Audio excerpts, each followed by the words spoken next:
waxaan rabaa inaan dul istaago sida ogtiin walaalayaal in arinta fadeexada ku noqotay villa Soomaaliya iyo daamo jadiid oo hogaaminaya madaxweyne Xasan Sheekh Maxamuud inay ka heeliyaan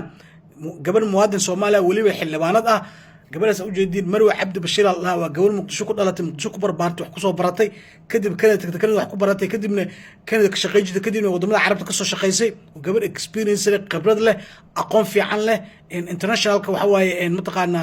levelkeeda very high class very high quality ah waxa waaye in maanta ay Xasan Sheekh Maxamuud ka heeliyo waxa waaye fadeexadii ugu weyneed oo maanta daamo jadiid ku dhici doonto kuna soo socoto waa diilaa yiraahdo dad badan waxay u fasiranayaan mataqaana Xasan Sheekh iyo villa Soomaaliya ma jirteen nacibyiin iyo Puntland nacibyiin u diyanayaan iyo waxaasoo dhan waxa waaye aniga u maleeyay waxa waaye Xasan Sheekh Maxamuud wuxuu u diidan wax kale ma ahan wuxuu rabaa doorasho socoto rabaa inuu mataqaana oo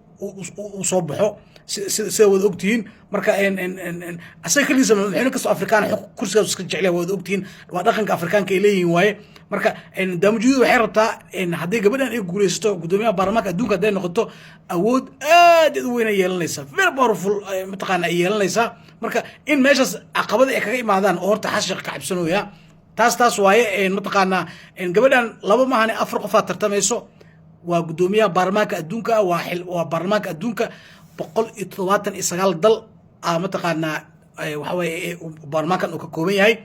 saddexdii sano waxa waaye doorasho dhacdo marka ilaa 6 jeer 7 jeer ma qan camal waxa soo noqday ninka hadda xilka degayo oo mataqaana beeshinka noqon rabo nin oo Portugiis hadda ku fadhiyo marka gabdhana marka xilka qabanaya hadda afartooda mid kamid ah al raba inay soo baxdo afartan qof ay faafaayna gabadha Soomaaliyeed oo taqaanin gabadha Marwo mataqaana xildhibaan Marwo gabadha geesiyada ah muwaadinka Soomaaliyeed matalayso sidoo kale waxa ku xigo gabadha Tanzaniyaanka ah oo madaxweyne Xasan Sheekh Maxamuud iyo villa Soomaaliya rabtay inay cod ka siiyaan oo gabadhan Soomaaliyeed ay kaga heeliyaan taas oo arin aad iyo aad loo yaabo oo mucjiso ah sidoo kalena waxa ku xigo gabar Malawi ah iyo gabar South African afartaas gabdhood tartamayo xilka gudoomiyaha baarlamaanka adduunka u tartamayaan gabadha marka Marwo waxay kaga fiican tahay saddexdan kale waxa waaye taageer badan waxay ka haystaa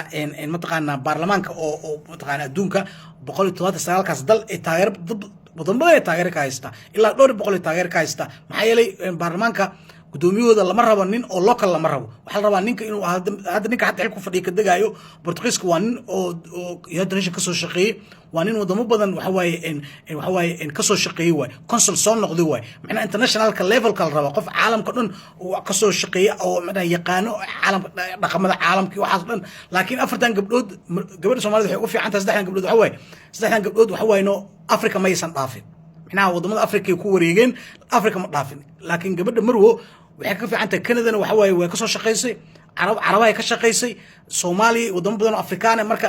waa gabar khibrad leh aqoon fiican leh gabar degan way marka inaan ku faano hadaan nahay ummadda Soomaaliyeed laakiin nasiib darro villa Soomaaliya waxa waaye waxay u arkeen inay tahay cadowgood inay tahay gabadhan waxa waaye Puntland waligeed ma arkin qabiil ahaan dad ahaan way ka soo jeedaan laakiin Puntland waligeed ma arkin waa gabar Muqdisho ku dhaltay Muqdisho ku barbaartay wax ku soo baratay Kanada tagta Kanada wax ku sii barato way marka waxa nasiib darro in mataqaana gabadhan waxa waaye xab qabiil iyo xab qabyaalada horta loo riix waa arin aad u fulxun badan way marka walaalayaal barnaamijka taas waa in gabadhan waa taas afartaas ku tartamayaan marka maanta jimcaha ay tahay dhamaan walba joogtaan waxay ka codsanaa inaad faataxo umartaan gabadhan inuu Ilaahay guuleeyo warqadaas ee qoreen villa Soomaaliya inuu Ilaahay gaalada macna ka indhatir Ilaahay ka baryayna ninka hawiyaha fiirsanayo meel qabiilka uu dhalo hawiye digil marifort qabyaalad ma yaqaano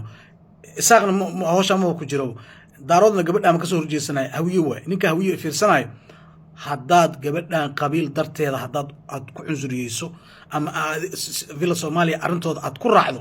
waxaa tahay qof xun Soomaalina ma tihid